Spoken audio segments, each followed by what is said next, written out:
오늘은 새 예루살렘 해서 마지막 시간이 되겠습니다. 요한계시록 22장 6절부터 21절 말씀인데요. 19절, 20절, 21절만 읽어보겠습니다. 만일 누구든지 이 두루마리의 예언의 말씀에서 제하여 버리면 하나님이 이 두루마리에 기록된 생명나무와 및 거룩한 성에 참여함을 제하여 버리시리라. 이것들을 정언하신 이가 이르시되 내가 진실로 속히 오리라 하시거늘 아멘. 주 예수의 오시옵소서. 주 예수의 은혜가 모든 자들에게 있을지어다. 자, 오늘 이 요한계시록 22장 6절부터 21절이 요한계시록 전체의 결론이 되겠습니다. 특별히 이 본문은 그 요한계시록의 서론인 계시록 1장 1절부터 8절과 서로 비교해 볼 때 소위 수미상관식 구조를 가지고 있습니다. 그러니까 수미상관식 구조란 것은 뭐냐면 머리와 꼬리가 서로 마주보고 있는 구조. 즉 그 서론에서 얘기했던 부분들이 마무리 결론 부분에서 다시 반복되어지면서 마무리를 짓는 그런 구조를 얘기하는 거죠. 요한계시록의 전체 주제로 볼 수 있는 구조를 하나하나 고르라면은 어떤 구조를 고르시겠습니까? 저는 요한계시록 1장 7절을 선택을 하도록 하겠습니다. 요한계시록 1장 7절에는 볼지어다 그가 구름을 타고 오시리라. 각 사람의 눈이 그를 보겠고 그를 찌른 자들도 볼 것이요 땅에 있는 모든 족속이 그로 말미암아 애곡하리니 그러하리라. 아멘. 이렇게 이제 기록이 되어 있습니다. 즉 예수 그리스도의 재림을 선포하는 핵심적인 구절이죠. 그리고 계시록 22장 20절은 뭐라고 기록되어 있어요? 이것들을 정언하신 이가 가라 이르시되 내가 진실로 속히 오리라 하시거늘 아멘. 주 예수여 오시옵소서. 그러니까 요한계시록 1장 7절이 예수님의 재림을 선포하고 마지막 요한계시록 22장 20절에서는 바로 그 재림에 대해서 아멘 주 예수여 오시옵소서. 아멘 주 예수여 오시옵소서. 그렇게 화답함으로써 요한계시록 전체의 편지가 끝맺음을 하고 있다는 것을 우리가 알 수가 있습니다. 여기서 어서 오시옵소서, 어서 오시옵소서에 해당되는 아람어가 뭐죠? 마라나타입니다. 마라나타. 이 마라나타라고 하는 용어는 원래 예배 의식에 사용되었던 단어였습니다. 그러니까 초대 교회에서 예배 중에 또는 예배 마무리에서 아멘 주 예수여 오시옵소서라고 선포하는 그런 구절이었다는 것이죠. 그러니까 초대교회는 예수님이 자기 시대에 곧 오실 줄로 믿고 기다리고 있었던 임박한 종말론 공동체였다는 것을 우리가 알 수가 있습니다. 이 마라나타는 이제 고린도전서 16장 22절에도 나타나 있죠. 오늘 읽었던 이 요한계시록 본문에도 사실 이런 임박한 종말론이 그 본문 전체에 걸쳐 반복적으로 나타나고 있습니다. 6절, 7절, 10절, 12절, 20절. 사도 요한은 예수 그리스도께서 그의 생전에 곧 재림하실 것으로 기대했다고 우리가 생각할 수가 있습니다. 그러나 속히 오리라는 이 주님의 약속, 이 주님의 약속은 초대교회의 역사 속에서 지연된 약속이 되어버렸죠. 따라서 초대교회는 곧 일어나리라고 기대했던 예수 그리스도의 재림 사건이 시간이 지체되면서 심각한 신앙적 갈등을 경험해야만 했을 것입니다. 그리고 현재도 기독교 역사 2000년이 지나도록 어때요? 주님은 아직 오지 않았죠. 주님의 다시 오심의 복음은 여전히 현 시점에서는 지체되고 있다고 하는 것입니다. 그런데 우리가 구약의 예언서들을 읽어보거나 요한계시록을 읽어봐도 이렇게 묵시적이고 종말론적 이 사건이 예수님의 재림에 관련된 이 사건을 항상 임박한 종말론적 그런 양식으로 기록되었다는 것을 우리가 기억을 할 필요가 있습니다. 그것은 하나님이 보여주시는 계시적이거나 예언적인 사건들을 수신자들이 현재적 시점에서 임박한 종말의식을 가지고 이해하면서 살기를 원했던 예언자들의 신학적 관점 때문이었을 것입니다. 베드로는 예언과 성취 사이에 존재하는 이러한 시간적 격차를 하나님의 관점에서 바라봐요. 하나님의 관점에서 바라보면서 뭐라고 얘기하냐면 하루가 천년 같고 천년이 하루 같다라고 베드로후서 3장 8절에서 기록을 해놓고 있습니다. 그럼에도 불구하고 요한계시록 1장에서 기록되고 있는 반드시 속히 될 일은 하나님이 천사의 메시지를 통해서 분명히 확정을 하고 있다고 하는 거죠. 예언이 신실하고 참된 것은 이 신실함과 참됨이 예수 그리스도의 이름 그 자체와 동일하기 때문입니다. 사도 요한은 재림하시는 예수 그리스도의 이미지를 어떻게 표현했다고요? 하나님의 거룩한 전사, God's Holy Warrior로 묘사를 하면서 어떻게 기록하고 있어요? 요한계시록 19장 11절을 읽어보겠습니다. 또 내가 하늘이 열린 것을 보니 보라 백마와 탄자가 있으니 그 이름은 무엇과 무엇이라? 충신과 진실이라. 충신과 진실. 이 피스토스, 충신, 그리고 아레티노스, 진실이라. 그가 공의로 심판하며 싸우더라. 그렇게 기록이 되어 있다는 거죠.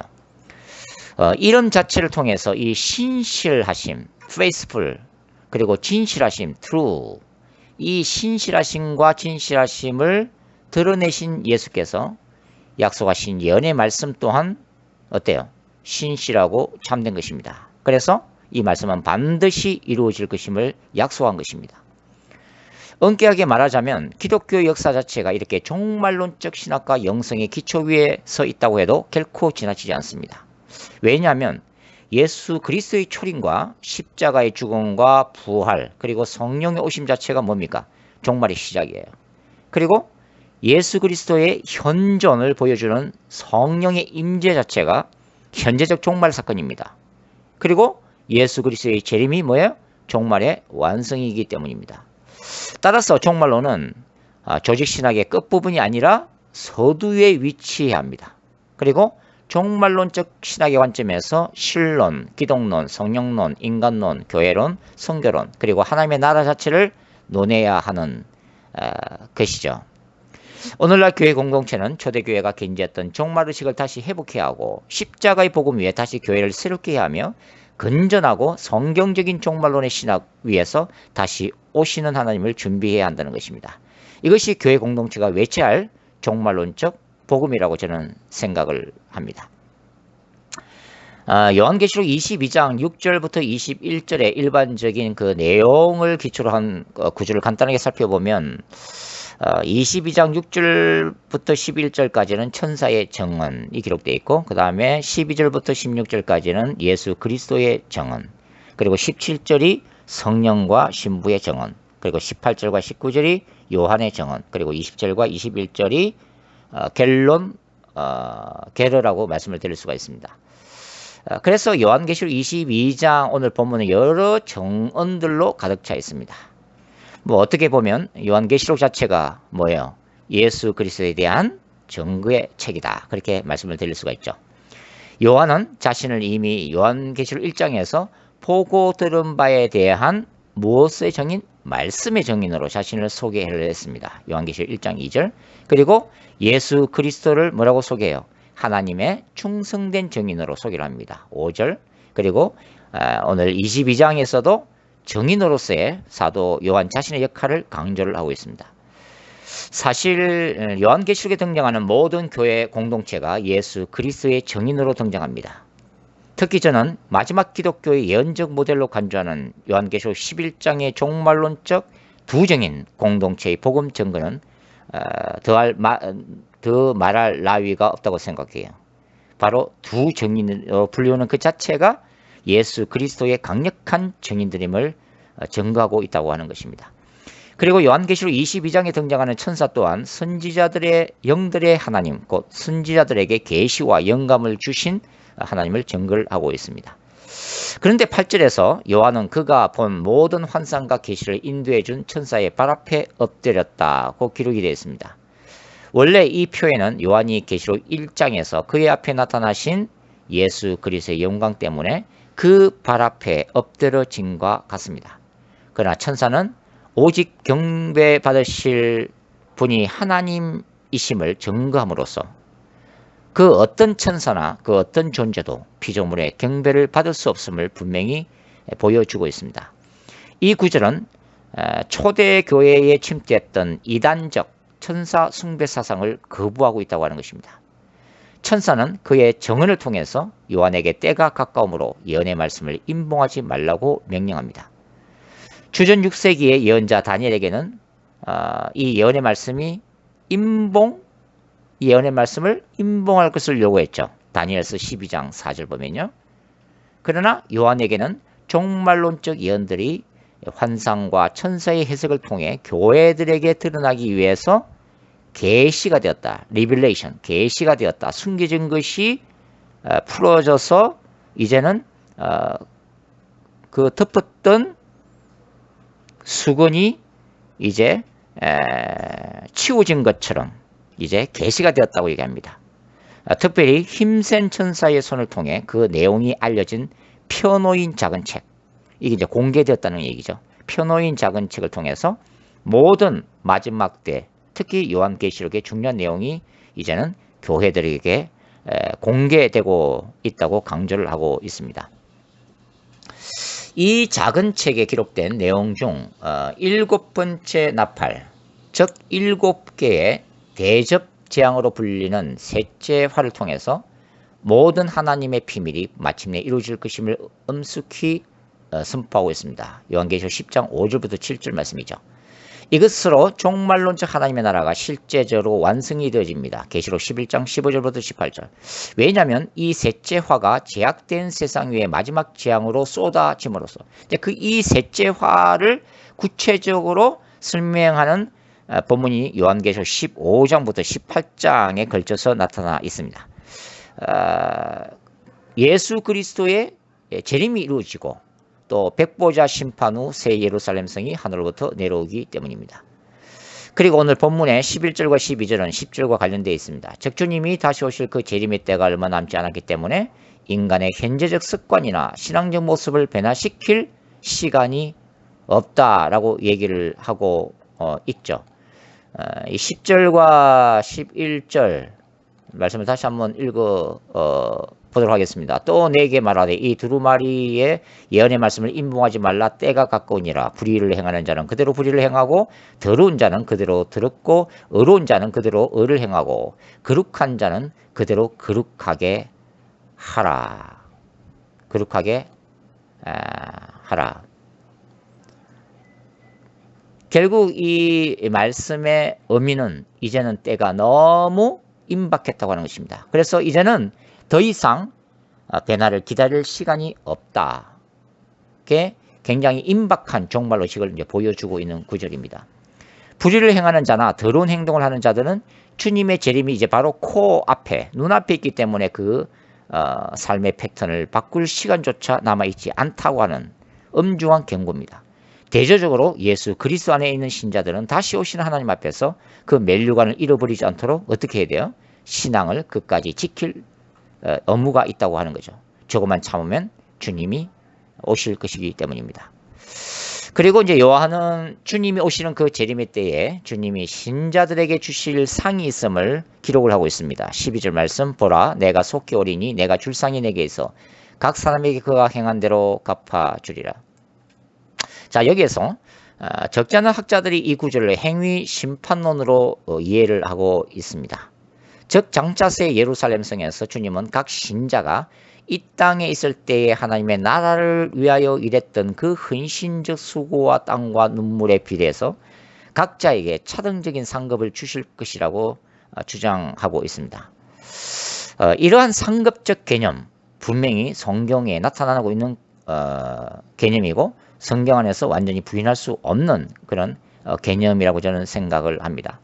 그러나 동시에 이 땅에서의 삶과 신앙에 있어서 승리한 신자들에게는 새 예루살렘 성 자체가 엄청난 상급이요 하나님의 은혜라는 것을 또한 기억을 할 필요도 있겠습니다.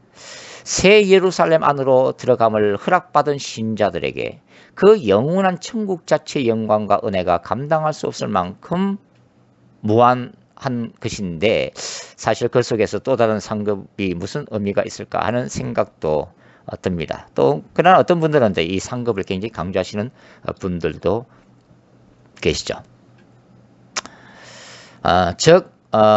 어떤 분들은 이 십자가에 달린 강도를 얘기하면서 십자가에 달린 강도와 또 이 땅에서 순교하기까지 수고한 사도 바울 같은 신자의 상급이 어떻게 천국에서 같을 수 있겠는가 이렇게 강력하게 주장하시는 분들도 있습니다.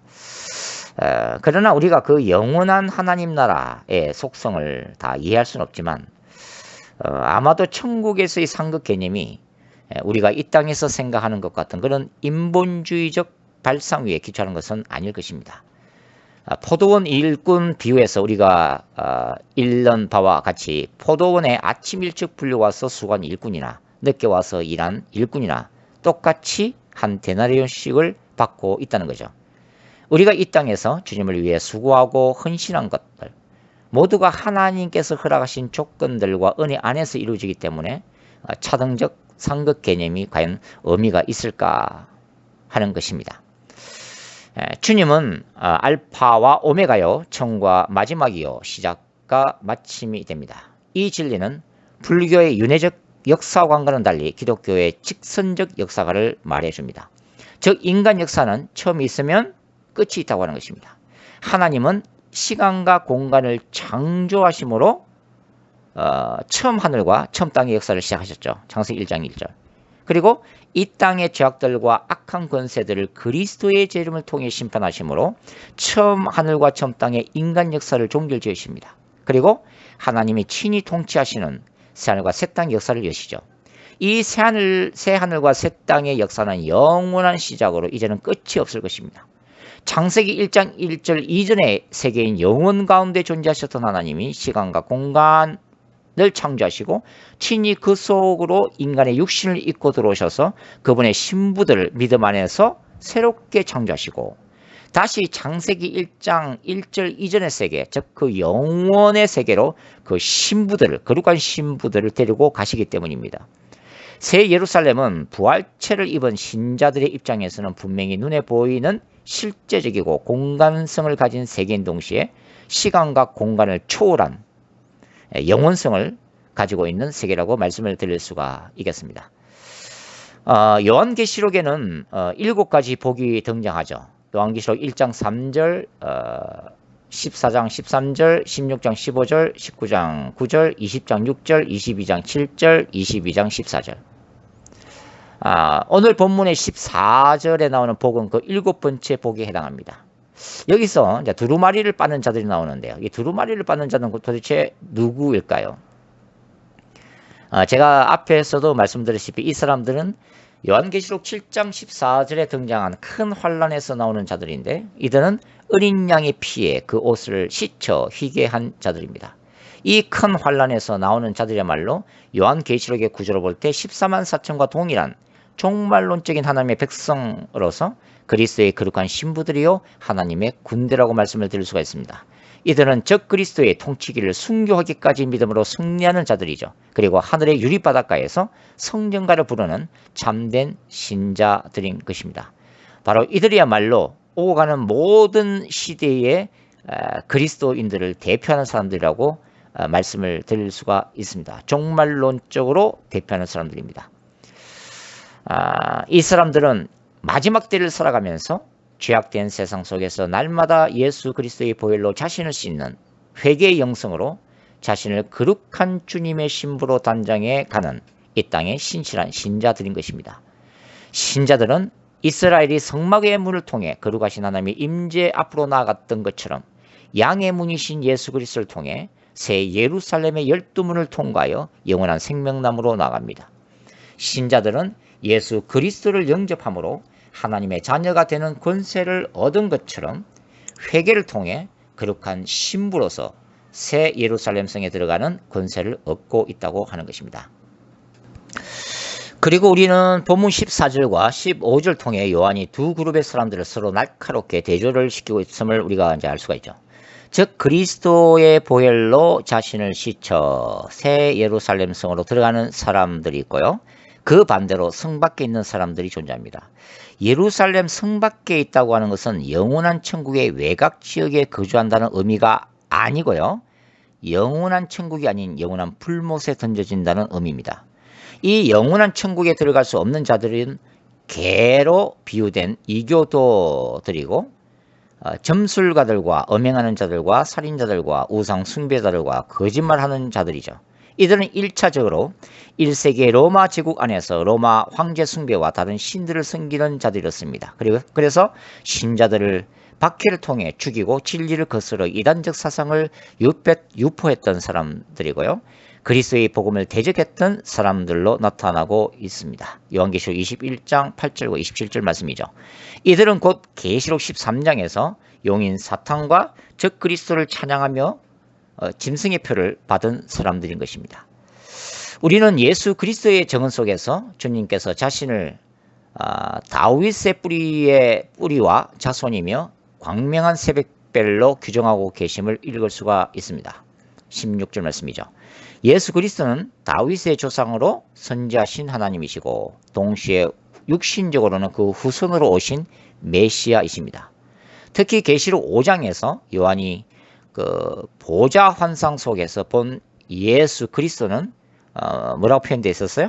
유다 지파 사자여 죽임당하신 어린 양으로 나타나고 있죠. 광명한 새벽별은 하나님의 역사를 대적하는 거짓된 아침의 아들 계명성인 사탄이 아닙니다. 이 말씀은 이사야 14장 12절에 나오죠. 바로 예수 그리스도 자신입니다.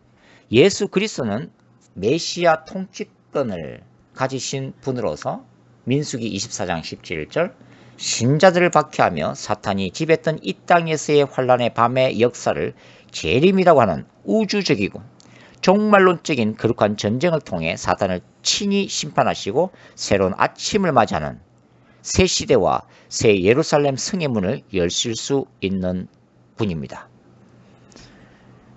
광명한 새벽별, 바로 그것이 요한계시록에 나타나 있는 영적인 어둠, 심판할 수밖에 없는 종말론적인 어둠을 상징하는 거죠. 그 어둠을 밝히는 깊은 밤이 지나고 아침이 밝아오는 광명한 새벽별, 그것이 바로 예수 그리스도 자신의 종말론적인 이미지로 나타나고 있다고 하는 것입니다. 그리고 성령과 신부의 정언에서 등장하는 이 성령과 신부는 단순히 성령으로 충만한 교회로 이해하기보다는 요한계시록 21장 9절과 10절과 관련해서 해석하는 것이 논리지라고 저는 생각합니다. 특히 신부란 단어는 이 정관사가 사용된 그 신부라고 한 뜻인데요. 이미 이제 앞에서 여러 번 언급되었던 신부를 의미를 하고 있습니다. 요한계시록 19장 7절, 21장 2절, 9절, 21장 2절과 9절에 나타나죠. 요한은 성령 안에서 하늘에서 내려오는 신부인 새 예루살렘을 목격했습니다. 따라서 요한의 묵시적 환상 속에서 예언의 영이신 성령과 미래에 도래하는 신부인 새 예루살렘 성이 함께 오라라고 초청하는 음성을 듣습니다. 이 오라는 복음적 초청에 응답하는 자는 바로 그 말씀을 듣는 자겠죠.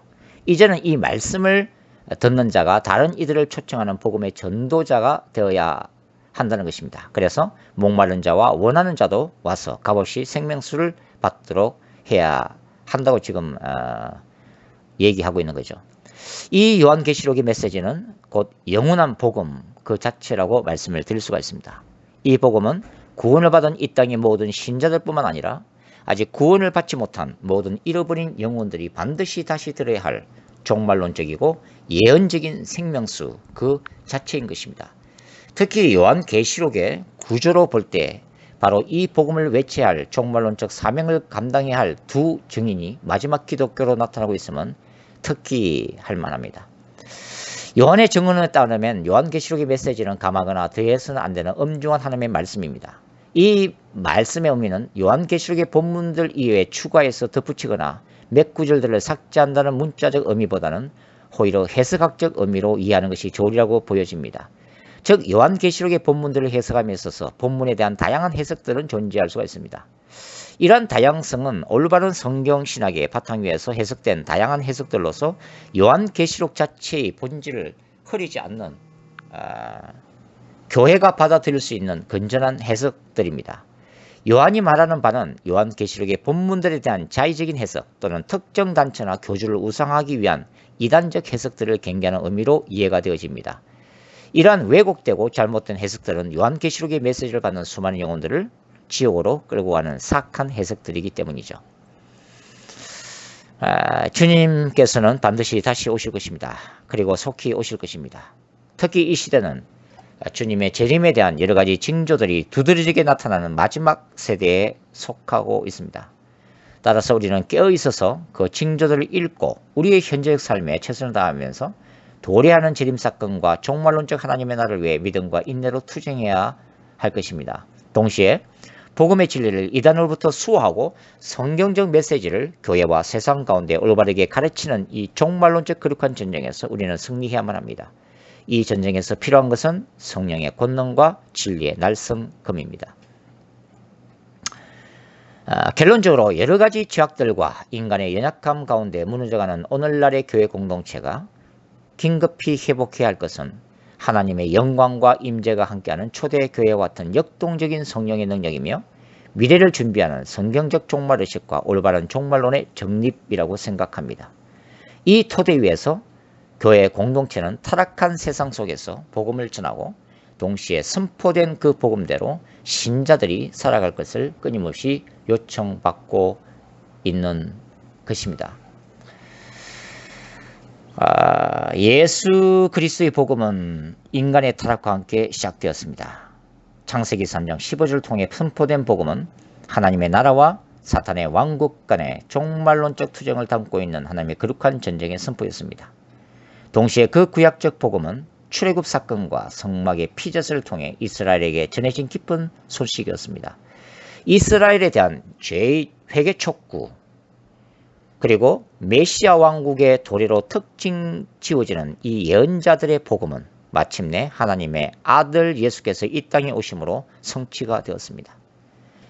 그리스도께서는 십자가의 죽음과 부활을 통해 그분의 종말론적 거룩한 전쟁을 승리로 이끄셨고 바울은 복음을 믿는 신자들, 즉 물과 성령으로 거듭난 신자들이 사탄의 나라에서 어디로 옮겼어요? 하나님의 나라로 무엇이 옮겼다? 통치권이 옮겨지는 이 사건을 칭의 복음이라고 불렀습니다.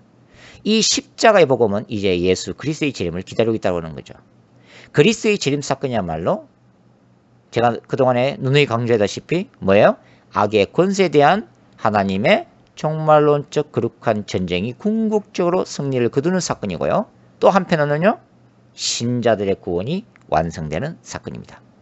재림으로 인한 새하늘과 새 땅의 도래야말로 부활체를 입은 신자들이 영원히 주님을 찬양하고 그 영광을 누리게 될 복음의 완성이며 그 열매인 것입니다. 우리는 이 새하늘과 새 땅에 대한 소망을 가지면서 다시 한번 주님 앞에서 마라나타 아멘 주 예수여 어서 오시옵소서 이 재림신앙을 회복할 수 있는 저와 여러분이 되시기를 바랍니다.